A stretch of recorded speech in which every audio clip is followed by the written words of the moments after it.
Hello everyone, ফোকাসিওরিয়াম live চ্যানেলের পক্ষ থেকে তোমাদের সকলকে স্বাগত জানাই। আজকের আমাদের আলোচ্য বিষয় হলো রাজনৈতিক যোগাযোগ। রাজনৈতিক যোগাযোগ বলতে বোঝায় রাজনৈতিক ব্যবস্থার এক অংশ থেকে অন্যান্য অংশে দাবি ও সিদ্ধান্ত সমূহের গতিশীল প্রবাহকে।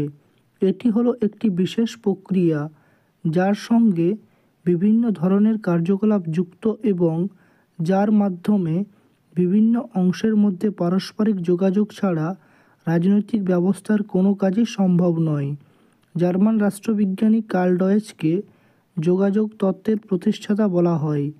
তিনি প্রথম রাজনৈতিক জীবন ব্যাখ্যা প্রসঙ্গে যোগাযোগ তত্ত্বকে ব্যবহার করেন।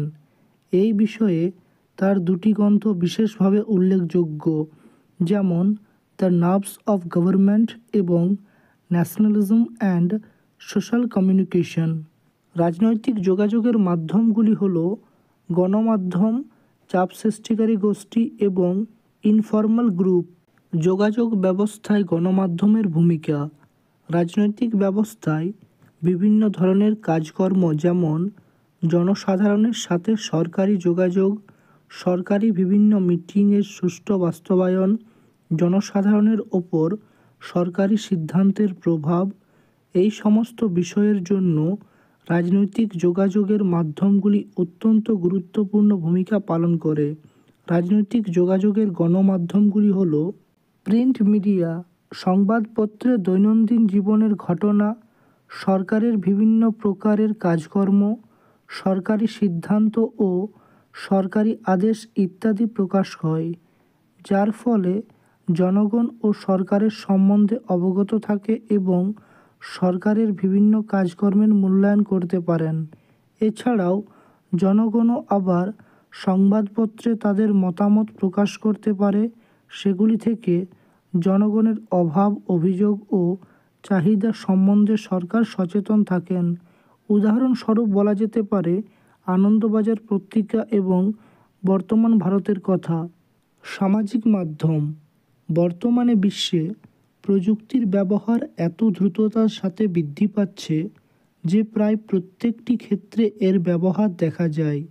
রাজনৈতিক যোগাযোগের ক্ষেত্রে সামাজিক মাধ্যম অত্যন্ত গুরুত্বপূর্ণভাবে ভূমিকা পালন করে।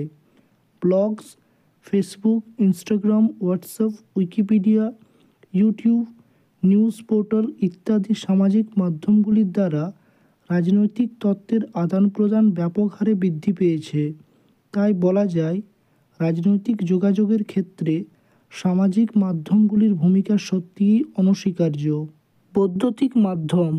যে কোনো তথ্যকে ব্যাপক হারে জনগণের কাছে পৌঁছে দেওয়ার জন্য একটি অন্যতম গুরুত্বপূর্ণ মাধ্যম হলো টেলিভিশন। টেলিভিশন থেকে শিক্ষিত ও অশিক্ষিত সব ব্যক্তিরা বিভিন্ন বক্তব্য সহজে জানতে ও বুঝতে পারেন। সরকার টেলিভিশনের পর্দায় তাদের বক্তব্য প্রকাশ করে। বিরোধী দলও সরকারের বিরোধিতার জন্য টেলিভিশনের সাহায্য নেয়। এছাড়াও জনসাধারণের মধ্যে সচেতনতা বৃদ্ধি, সরকারি প্রচার বা বৈদেশিক দেশের সাথে সম্পর্কের বৃদ্ধির জন্য টেলিভিশনের ভূমিকা অনস্বীকার্য। যোগাযোগ ব্যবস্থায় স্বার্থগোষ্ঠীর ভূমিকা। গণমাধ্যমের মতো স্বার্থগোষ্ঠীগুলির বিস্তার ও ব্যাপ্তি অতটা নেই, কিন্তু এরাও কোনো নির্দিষ্ট শ্রেণীকে প্রভাবিত করতে পারে, যেমন শ্রমিক গোষ্ঠী, ছাত্র গোষ্ঠী, কৃষক গোষ্ঠী ইত্যাদি। এরা কোনো নির্দিষ্ট দাবি, যেমন পরিবেশ দূষণ, বন্যপ্রাণী সংরক্ষণ বা দাম বৃদ্ধির মতো বিষয়গুলিকে কেন্দ্র করে সরকারের কাছে জনসাধারণের দাবি পৌঁছে দিতে চায়।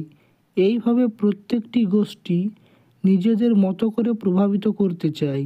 যোগাযোগ ব্যবস্থায় ইনফর্মাল গ্রুপের ভূমিকা। বিভিন্ন ধরনের রাজনৈতিক কার্যকলাপ যখন আমরা নিজেদের মধ্যে আলোচনা করি এবং সরকারকে প্রভাবিত করার চেষ্টা করি, এক্ষেত্রে বিভিন্ন ধরনের সভা সমিতি গঠন করা হয় যা জনগণের সঙ্গে যোগাযোগ রক্ষা করে। এর পাশাপাশি বিরোধী দলগুলির সাথেও সরকারের যোগাযোগ স্থাপন করা হয়। পরিশেষে এই কথা বলা যায় যে সরকার যদি স্বাধীনভাবে কাজ করে তবে গণতন্ত্রে এগুলির ওপর নিয়ন্ত্রণ কম হয় এবং রাজনৈতিক যোগাযোগ সাফল্যযুক্ত হয়। তবে কোনো ব্যবস্থাতেই সংবাদকে সম্পূর্ণ ও স্থায়ীভাবে চেপে রাখা যায় না। গোপন সংবাদপত্রেও একসময় জনসম্মুখে প্রকাশিত হয়ে পড়ে, তখন ব্যাপক জনপ্রতিক্রিয়া থেকে বিক্ষোভ বা বিদ্রোহ ঘটতে পারে।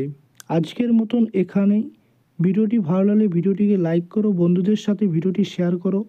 চ্যানেলে নতুন হয়ে থাকলে চ্যানেলটিকে অবশ্যই সাবস্ক্রাইব করে নিও। ভিডিওটি লাস্ট অবধি দেখার জন্য তোমাদের সকলকে অনেক অনেক ধন্যবাদ।